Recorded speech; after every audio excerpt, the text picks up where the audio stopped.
Russia and Vladivostok, in particular, as is tradition, hosts business people, technical and scientific teams, CEOs of leading companies and officials in the early September. Those experts and entrepreneurs who show interest in the Russian Far East, as well as interest in the infinite opportunities this unique part of our country is opening up for creation and for mutually beneficial partnership. As we know, the development of the Russian Far East has been defined as our national priority for the whole 21st century, as our moderator has just pointed out. And life itself has confirmed the aptness and the importance of this decision. The challenges we are facing recently, as well as the trends we are witnessing in the world economy, all of that is testimony to the aptness of our decision. We see that business ties, trade routes, and vectors of development are reorientating towards the east and to the global south. And our Far Eastern regions provide us with a direct gateway to these promising and developing markets. They allow us to overcome the barriers some Western elites are trying to impose upon the whole world. And what's most important, the Russian Far East is a great space which helps realize your entrepreneurial initiative and launch projects, build new industries. The Far East, without exaggeration, is right now the most important factor for reinforcing Russia's positions in the world. It's the flagship of Russia in the global economic reality, and our future, to a large extent, will be dependent upon how fast the Russian Far East is developing. And this theme brings together around 100 events, panel sessions, and roundtables taking place as part of the Eastern Economic Forum. The forum brings together representatives of more than 75 countries and territories. These discussions are accompanied by substantial business dialogue. They result in concrete investment solutions and trade agreements. Just during the last 3 forums, more than 1,000 agreements have been signed to the tune of more than 10.5 trillion rubles. The Eastern Economic Forum has turned into a well-recognized platform for creating business ties and for discussing strategic issues related to the development of the Russian Far East and the Asia-Pacific as a whole. During my speech, in my remarks, I'm going to talk about some concrete steps towards this goal. I'll talk about our proposals to foreign partners in terms of reinforcing investment, trade, production, and technological cooperation in the Asia-Pacific. I'm also going to talk about the results as well as the plans we've got in economy, in infrastructure, and in the social sphere in the Russian Far East. I'll talk about raising the standards of living for the citizens of Russia living here. I'd like to remind you that starting from 2013, we've got a new strategic partnership as well as a comprehensive development strategy for the Russian Far East. This approach has turned out to be efficient over the last 10 years. We have either launched or are planning to launch more than 3,500 industrial, infrastructural, and technological, as well as educational projects. We see that the investment in the Russian Far East is growing 3 times over the last 10 years. It's 3 times as high as the average across Russia. And we see the outcome of this investment. We've got around 1,000 new enterprises, 140,000 new jobs. The industrial output dynamics in the region is 25% higher than on average across Russia since 2013. We've got 16 advanced development territories, and the free port of Vladivostok special preferential regime has been set up in the Kuril Islands, as well as a special administrative district on Ruski Island, which is hosting this forum. Incidentally, this district has allowed us to get assets back to Russia from offshores and from foreign jurisdictions to the tune of more than 5.5 trillion rubles. More than 100 companies are currently residing in this district, and we are going to move forward and forge ahead, improving the business climate in Russia and in the Russian Far East in particular. We're going to stick to new, more efficient approaches to cooperating with our foreign investors here. During the last Eastern Economic Forum, we announced the establishment of international advanced development territories in the Russian Far East. They should provide globally competitive conditions for foreign investors, especially from foreign friendly countries. The first international advanced development territory is scheduled to be set up here in Primorsky region. Our Chinese partners are showing a great deal of interest in that, as well as the Republic of Belarus, which can participate in building a new deep-water port here in Primorsky district. And I would like to ask the Russian State Duma and the government to accelerate their work on the draft law which is required for setting up such advanced development territories. Another factor is another regulatory decision we are about to make. Starting from September the 1st this year, our legislation stipulates the possibility of using foreign standards in design and construction. Of course, I'm referring to the standards of those countries where the resilience and security requirements for construction works are at least at the same level as ours, or stricter. I do hope this approach is going to be implemented here, in particular in the advanced development territories in the Russian Far East. Another important testimony to cooperation with foreign partners is the development of Bolshoy Ussuriysky Island in Khabarovsk region. We intend to build big logistics companies here, border checkpoints, build new roads. In May this year, during my state visit to the People's Republic of China, our Chinese counterparts and we have agreed to work jointly on this project.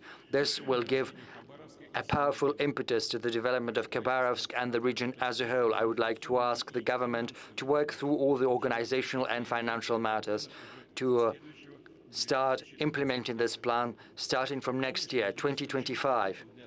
Of course, one of the key issues for launching initiatives in manufacturing, in residential construction and development, and in upgrading the transportation network, we need to have in mind the supply of energy. The electricity consumption in the Russian Far East is growing. Right now it stands at 69 billion kilowatt hours per annum. By the end of the decade, it's going to rise to 96 billion, and some settlements and districts and big investors are running into shortages of electricity, which puts a constraint on the construction of new residential areas and industrial facilities and infrastructure. I've already instructed the government to work with our big energy companies and business circles to draft a long-term program for developing the energy capacities in the Russian Far East, and we need to provide the tools for project funding. And through this program, we need to remove any shortages we anticipate in electricity supply in the Russian Far East. First and foremost, through commissioning new electricity facilities such as Nizhny hydropower plant in Amursk region. It'll provide energy to the region and to the eastern polygon of the Trans-Siberian Railroad. It'll help protect the territories against freshets. And I would also like the government to think about building NPPs in the Russian Far East. We spoke about that yesterday. And this plan should take into account both the current needs as well as the needs we anticipate in future among the business and our citizens. And of course, it should take into account the long-term goals. And it should also reinforce the transportation and logistical capacities of the Russian Far East. The most important project in that regard is the expansion of the Eastern Polygon. Over the last 10 years, both in the Trans-Siberian Road and Baikal-Amur mainland, we have laid more than 2,000 and have upgraded more than 5,000 kilometers by the building or rebuilding more than 10 100 bridges and tunnels through Lena, Bureya, Selinga rivers. By the end of this year, the throughput capacity will have risen to 180 million tons. This year, we have opened a new third stage for the development of this transport network. We have already started doing that. We need to remove the bottlenecks, commission more than 300 facilities, such as the relief roads for Severomoysky, Kuznetsovsky, Kodarsky tunnel, as well as the bridge over the Amur River. But of course, this is even a more large-scale task because we need to create a second main track along the length of all of the Baikal-Amur mainland. We need to create 2 tracks for the Baikal-Amur mainland, and we have to electrify it along all of its length. In the next 8 years, we need to lay 3,100 kilometers of the railroads.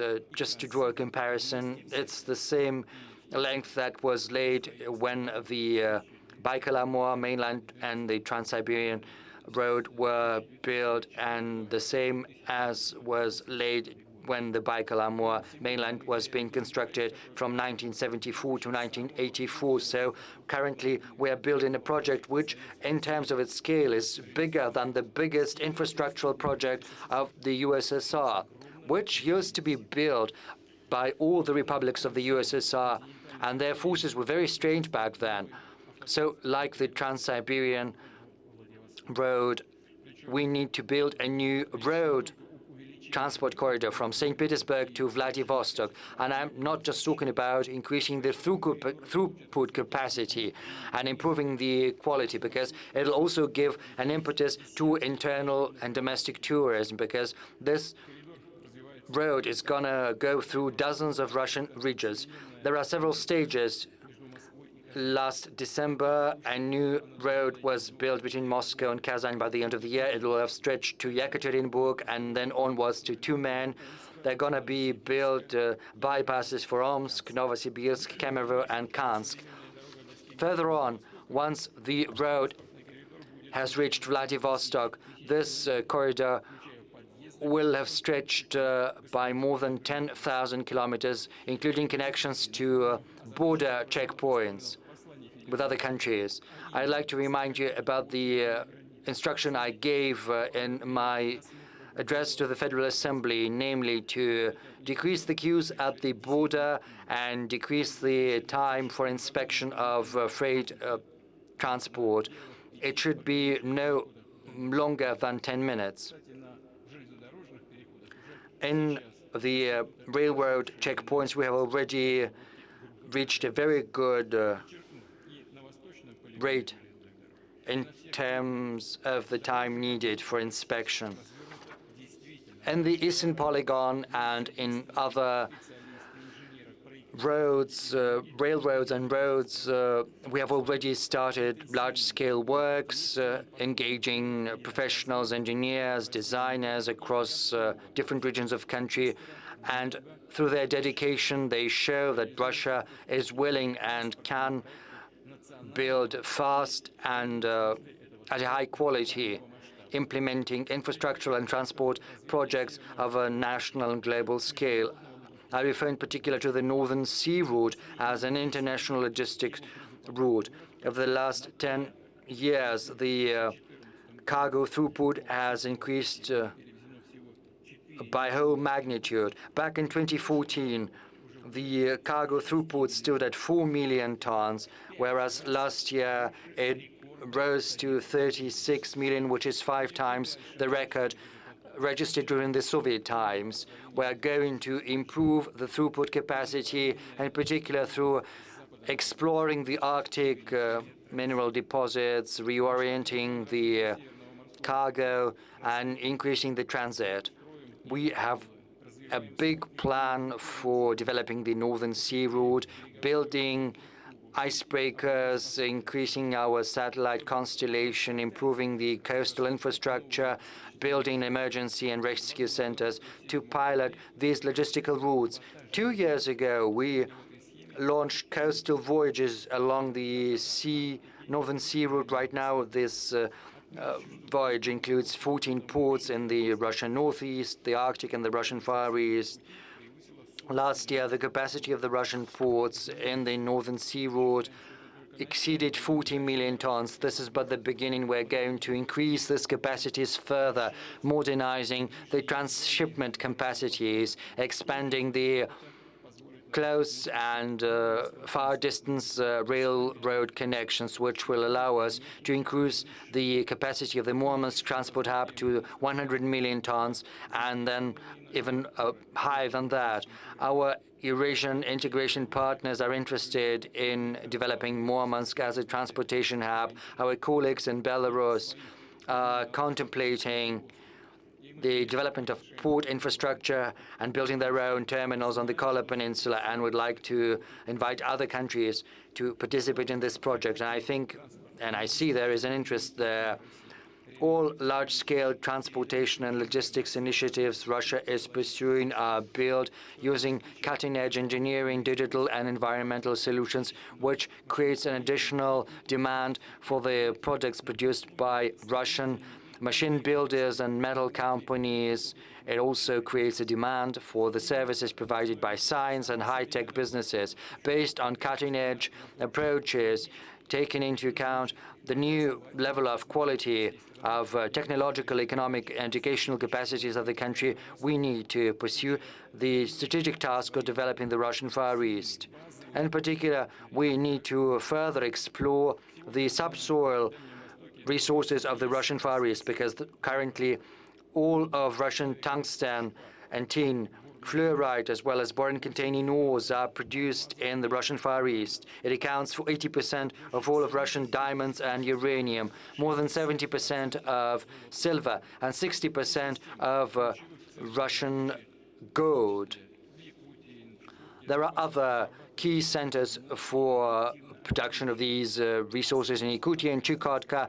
There, the deposits have been explored for quite some time, and their capacities are limited, whereas the demand is constantly growing. So we need to ensure both the export and the domestic market. We need to ensure this resource sovereignty of the country. We need to provide an uninterrupted supply of commodities and raw materials for our economy, for our settlements, providing them with fuel and commodities. We need to use most efficient Russian technologies and scientific discoveries in environment and management of natural resources.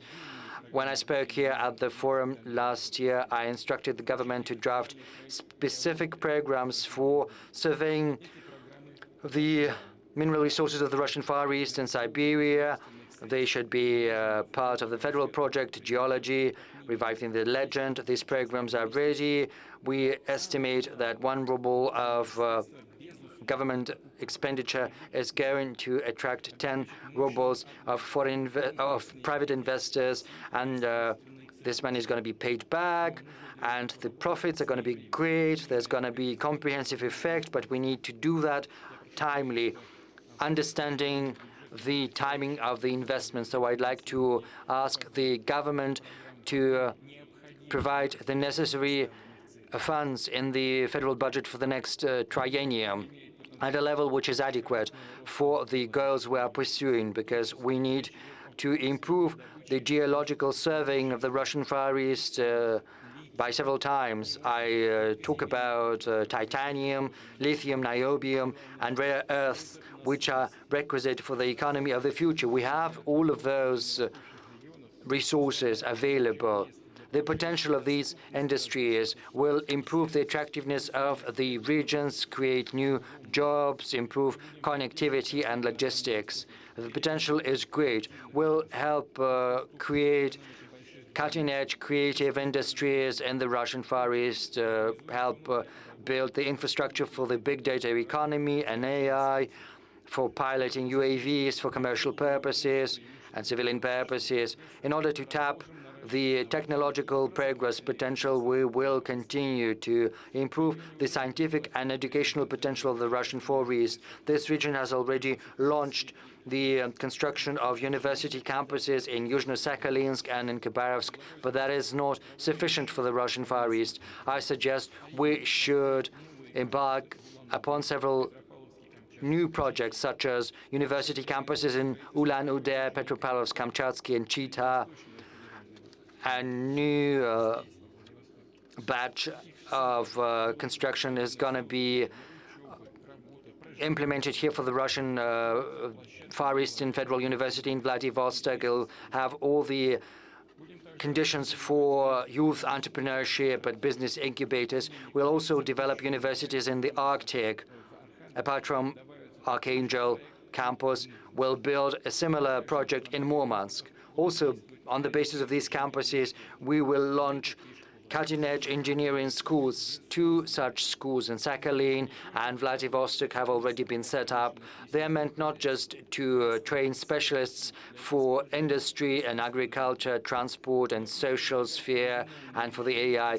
They are also meant to come up with original innovative solutions for scaling new solutions in social sphere and management and in economy. Ruski Island has been hosting the Scientific and Technical Center of Rushydro for the last 2 years and specializes in innovative solutions in global energy, which are used for the technological upgrade of the energy sector in the Russian Far East. Our leading companies will also help build a big innovative technological hub on Ruski Island based on the Far Eastern Federal University. It'll concentrate on research and practical solutions in marine engineering, biotechnology, biomedicine, and other promising avenues to be pursued. I would like to ask the governments from the government and from Primorsky region to use the tool of a Far Eastern concession for the implementation of this project. I would also like to ask them to think about the tools for attracting scientists from Russia and from other countries. I refer to competitive motivational projects as well as the social packages for the specialists and their families. Distinguished colleagues, we understand the success of implementation of our plans here in the Russian Far East and all over Russia depends, first of all, on people, on Russian families. I have said many times, we should not be guided by old logic. First we build plants and factories, and only then we'll think about those who work in these enterprises. Such logic is not just. It does not function in the modern economy, in the economy of the future that is being constructed around people. That is why, together with the new economic plans for the Russian Far East, we have also started major social initiatives. We have launched the mechanism of a unified subsidy. Thanks to it, we build and repair schools, kindergartens, clinics, hospitals, sports facilities. Urban environment is being improved as well as infrastructure. Today, we have already built almost 2,000 social and infrastructure facilities. Unified subsidy has become a powerful financial leverage for the mechanism of a Far Eastern concession. Its task is to attract private investment to social projects.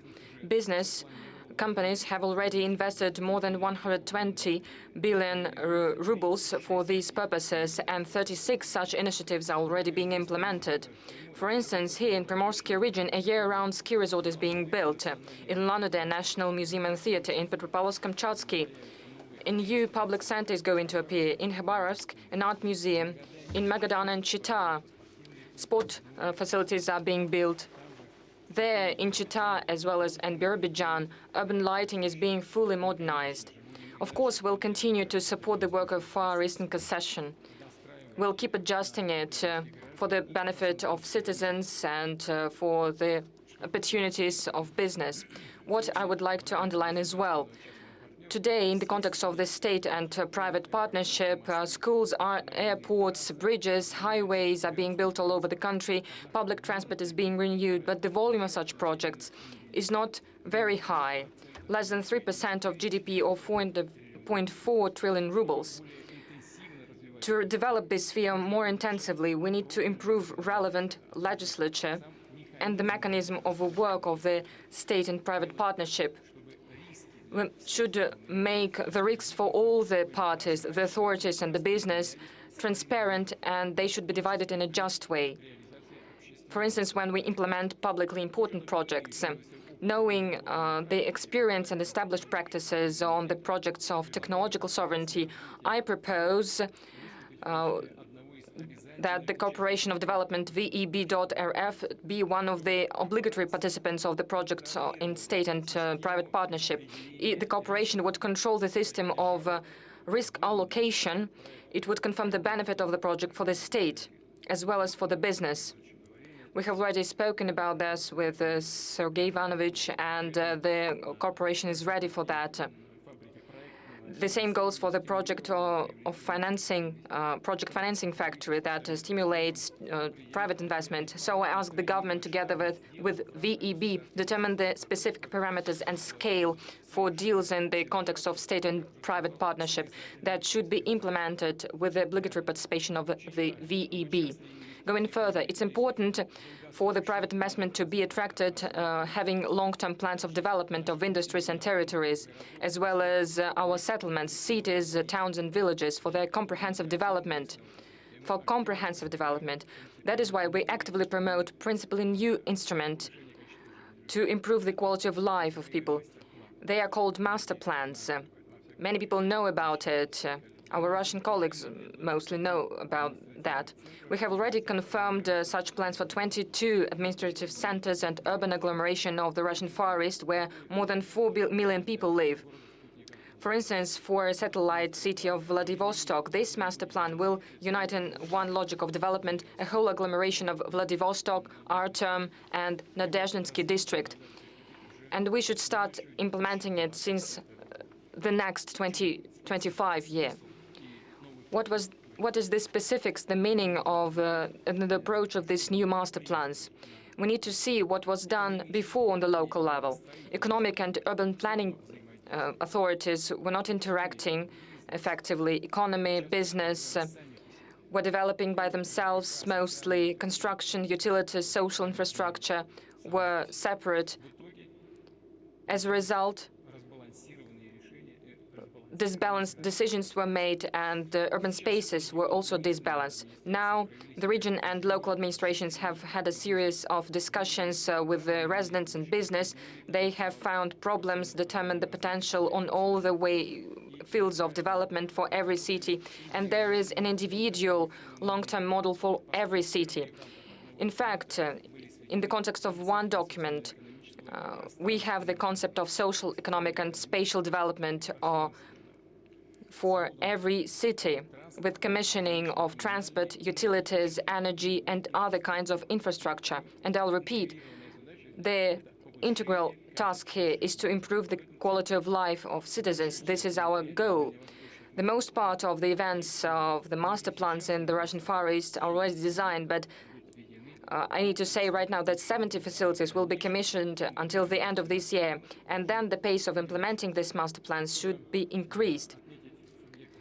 To point out federal subjects and bodies that are the most active in implementing this work, the Ministry for Development of the Russian Far East has created a special rating. The leaders in implementing master plans now are Sakhalin and Magadan regions, the Republic of Buryatia, as well as Kamchatka and Khabarovsky territories. I thank colleagues for the pace gained, and I ask to keep building it up. I'll point out that every year we will follow the dynamics of Far Eastern master plans. We'll point out the best regional teams and federal bodies so that the rest could follow suit and use their best practices. I'll add that we have made a decision about additional volumes of budgetary loans to implement master plans approved by the government. We have already allocated 30 billion rubles, and I'll underline this will be additional. There is a confirmed limit since 2025 till 2030, and I propose to allocate 100 billion rubles to implement master plan projects in our Far Eastern and Arctic cities. So above the limit that the regions can receive according to the standard distribution. Speaking about implementing urban development plans, we should not forget about forming new national projects. They're already on their final stage. Moreover, we need to allocate funds for the development of Far Eastern cities in separate sections. First of all, in the context of such national projects as infrastructure for life, effective transport system, family, long and active life, as well as youth and children. What else should be pointed out? Half of master plan spending for Far Eastern cities falls on extra budgetary sources. It means the investment of business, city-forming enterprises that are ready to build clinics, kindergartens, sports facilities, pave the roads, renew utilities networks, restore cultural monuments, and so on and so forth. As I have already said, we will support such investments of the business because I'm sure that building up the pace of transformation in cities, their share will grow. For instance, from the part of the strategic partners, big enterprises that have their social programs and actively participate in urban modernization where they develop their business. Their resources, capacities, and experience should also be used to make master plans a reality. Strategic partners can fully finance the building of social infrastructure facilities in a city, town, or a territory where the investment projects are being implemented. After they transfer such a social facility to a municipality or region, they can receive compensation through taxes, benefits, or other preferences, and I ask the government to determine the parameters of such a mechanism. I'll underline that the experience of the Russian Far East will be a basis to scale the practice of master plans. As it was pointed out in the message to the Federal Assembly, up to 2030, such strategic documents will be prepared for 200 settlements all over Russia. So we're going to scale this program. Now, 22 settlements in the Russian Far East, 200 settlements all over the country, including anchor cities that contribute to the strengthening technological sovereignty of Russia.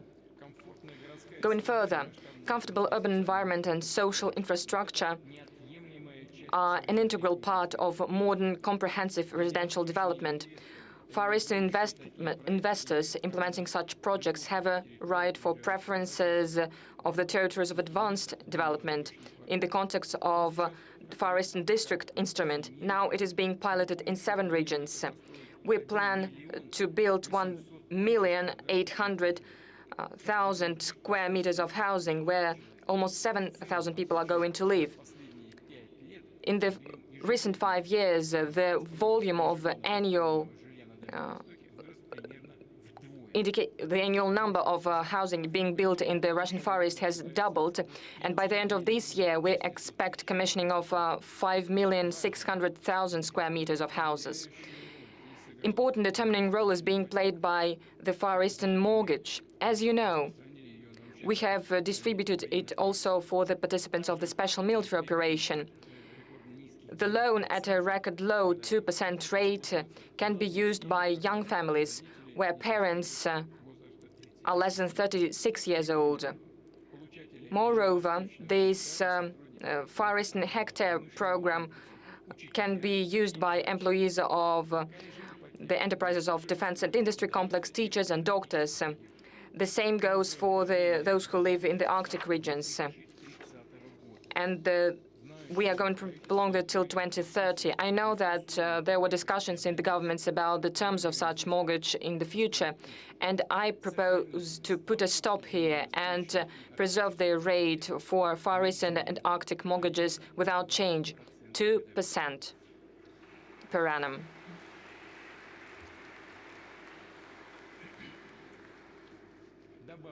I'll add that since last year, in Primorsky territory, families that have a 3rd child born can receive a payment to repay their mortgage loan in an increased size, not 450,000 rubles as all over the country, but 1 million rubles. And we agreed that the payment of the same size, 1 million rubles, should be introduced for large families in all the Far Eastern regions where the birth rate is below the federal district average.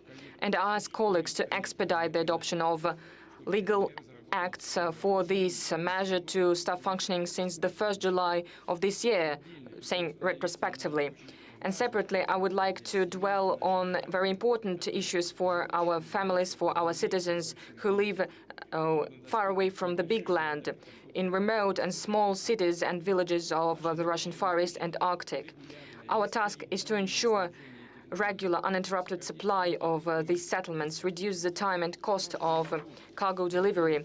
Last year, we have adopted a law on northern delivery.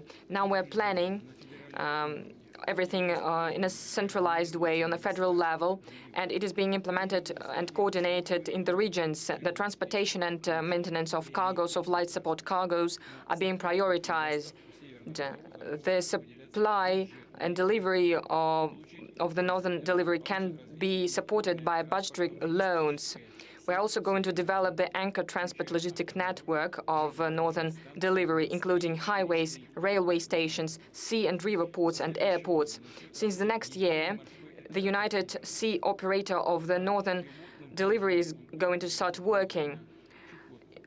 It is going to deliver cargoes to Chukotka first, and then will expand the geography to Yakutia, Kamchatka territory, Arkhangelsk region, and Krasnoyarsky territory.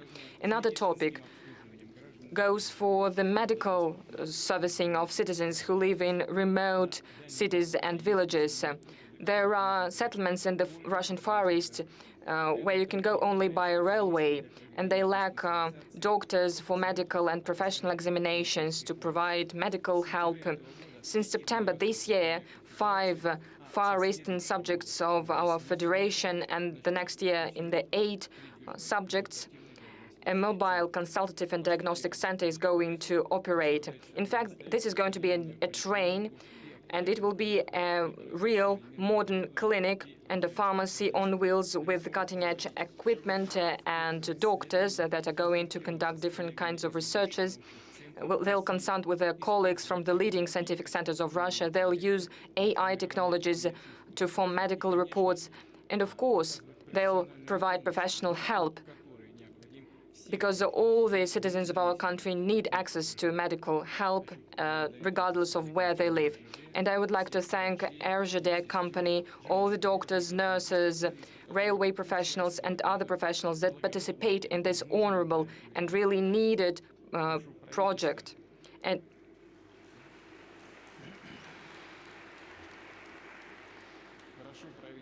I ask the government to help the company to ensure uninterrupted work of this modern medical center and pharmacy on the basis of a train. One more thing, to strengthen ties between cities and villages of the Russian Far East, will continue developing domestic air connections.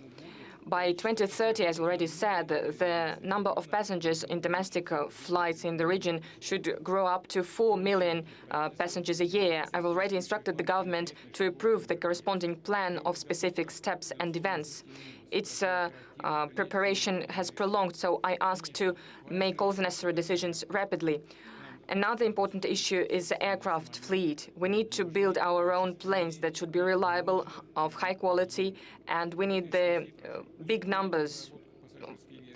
That is why I ask to expedite the elaboration of passenger version of light multi-purpose Baikal plane. We need to launch its serial production as soon as possible.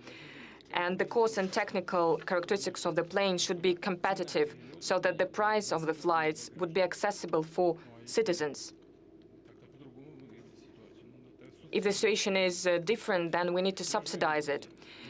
Dear friends, in the recent years, the Russian Far East has become more attractive for the youth, for those people who want to learn interesting profession, for professionals that want to show themselves and their skills, their knowledge, that want to try themselves in the profession that they have chosen. There is an inflow of youth from 20 to 25 years to the Russian Far East in the recent 8 years. Our targeted measures of support have functioned. For instance, local teacher, local doctor, local medical assistant have functioned, and teachers and doctors that go to the Russian Far East to work in the towns and cities receive up to 2 million rubles, and mid-level medical workers receive up to 1 million rubles. We are going to prolong this program until 2030, and the payout ratio is going to be increased. It will be a double Far Eastern payout ratio. Another program goes for local cultural professional. It supports local clubs, creative centers, libraries, musical schools, museums, those people who preserve our cultural sovereignty, identity, our traditional values, those who educate our youth. And I ask the government to start implementing this program since the 1st January next year. And of course, if we speak about cultural professions that go to small settlements in the Russian Far East, they should also receive payouts with the increased Far Eastern payout ratios, as well as the possibility to participate in the Far Eastern mortgage program. There are new museums being constructed in the Russian Far East. For instance, in the context of this work, we are going to preserve the memory about the Kuril landing operation in the August-September 1945. It was one of the last battles of the Second World War.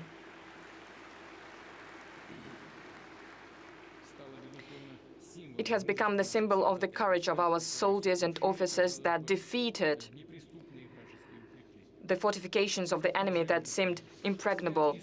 Distinguished colleagues, the whole story of the Russian Far East, of this enormous region that covers more than 40% of our country, is written by committed, brave, strong-willed people.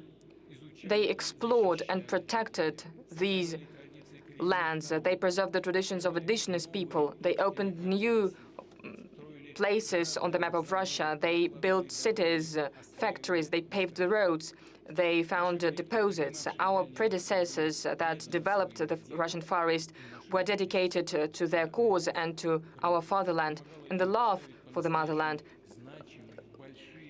helped them to set really important big goals. Their heroism, self-sacrifice and achievements today inspire everyone for the deeds. Everyone, or different professionals, doctors, teachers, cultural professionals, teachers in universities, businessmen, all those who work in the Russian Far East are planning to connect their life with this region, including managers of the regional and municipal commons. Since 2022, there is a Muravyev-Amursky program functioning in this region. It trains the personnel for public service. It is also going to include Arctic. The program is in demand and the competition is very high, up to 80 people for a place. Young and ambitious people see that the development of the Russian Far East and Arctic is one of the most interesting and promising tasks before our country.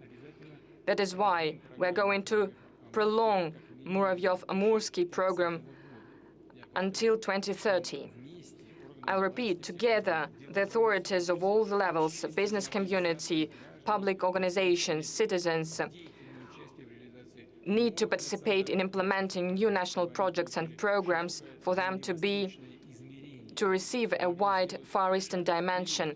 This way we'll make a step forward in developing this strategically important region of Russia and improving quality of life of people. And of course, we're going to widen the ties of the Russian Far East and our whole country with foreign partners, states and companies, our friends that are interested in a solid, long-term, mutually beneficial cooperation. This way we'll continue strengthening the positions of Russia in the world. And I'm sure that together we'll achieve these goals without any doubt. Thank you for your attention.